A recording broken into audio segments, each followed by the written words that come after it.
I want to thank you all for joining me once again today. I know this moment, this day is new.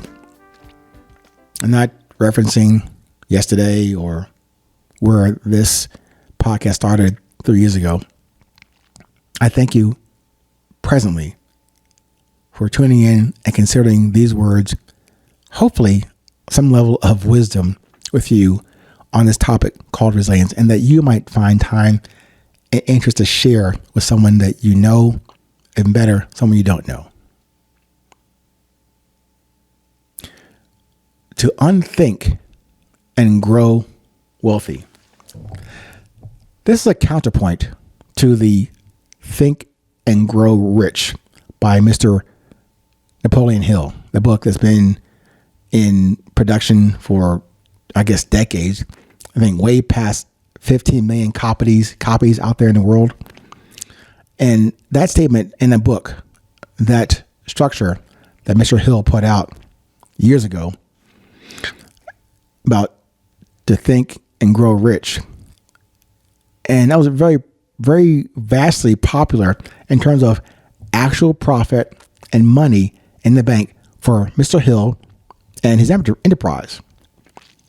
You probably have concerns that this guy, me, had the audacity to refute or change that proven perspective with my simple and limited impression in terms of money or cash or even a podcast. I acknowledge that. I cannot compete or compare with the success and the apparent message of Mr. Hill's timeless book.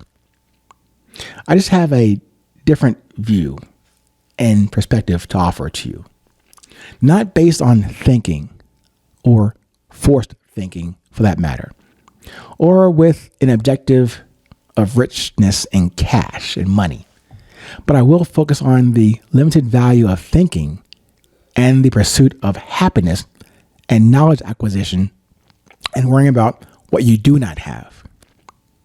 Now, I will talk about observing and communicating from a more vastly rich area and opportunity where you don't know, from where you cannot think your way forward, to where you can sort out the wheat from the chaff around you, as they say, and to guide you forward with what drives you. Because that is your wealth. The wealth already provided to you since and even before your birth, with just one purpose and message of awareness to put into action from your presence. The uncovering, the recovering, the discovering every single day that you are graced to live, experience, and to produce with the wealth of resources already created for you. Those resources created for you, it wasn't through ChatGPT or AI algorithms.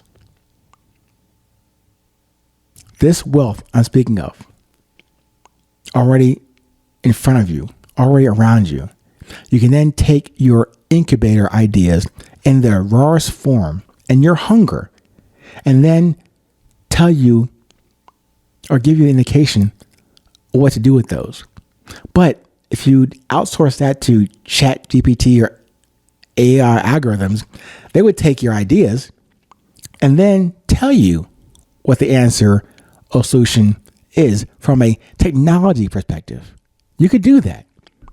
But you do that instead of you finding out and exercising that wisdom and experience and lesson to learn this organically, internally, drawn out from yourself, from what already exists inside of you. To me, that is the true wealth. Not the temporary riches that will slip through your hands or seep out of your crypto or your hedge fund accounts. No, I'm asking you to get to your source, your essence of wealth, your essence of resilience. What is that? The essence of resilience? Your courage over your vanity. Make what you do sustainable, not so much transactional. Your best resides within you.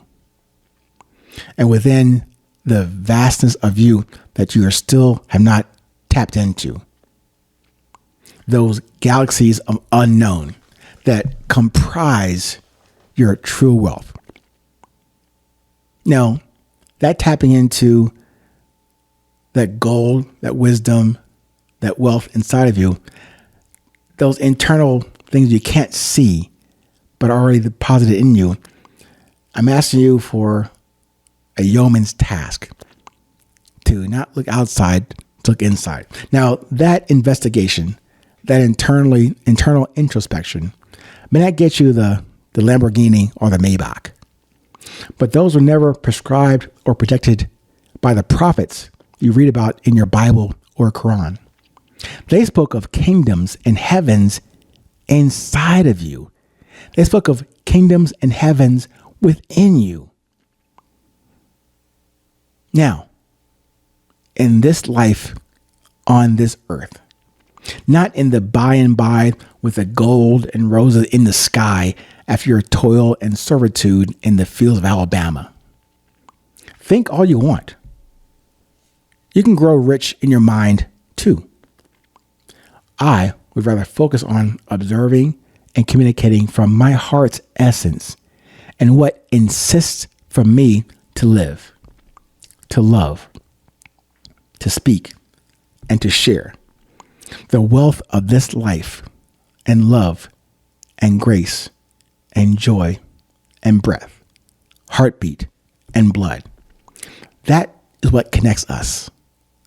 I've talked about this in terms of this resilience quality that also, I say to you, has been largely untapped in all of us.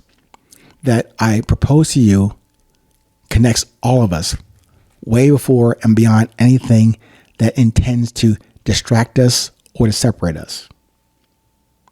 Those constants, that is what we can use as the field of opportunity, the field of dreams, if you will. That's what we have already. That's our wealth. And this thing, resilience, is what connects us. It doesn't serve to put us at odds or in comparison or in competition with the same wealth.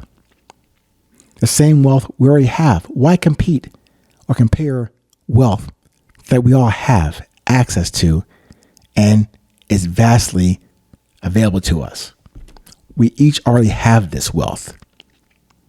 Certainly, I know this isn't as popular as, doing some crypto mining or digging for gold in your backyard or in your backyard creek, whatever, or acquiring more stuff. I get it. This is more ethereal. I understand it. Not as cool as having $1 billion in the bank. I can only imagine what that feels like. I'll never get there, but I do feel this wealth of resilience is what I share with you. I want to ask you to share your wealth of resilience with all that you meet today. Stay present. Stay current. Remember, it is always 820.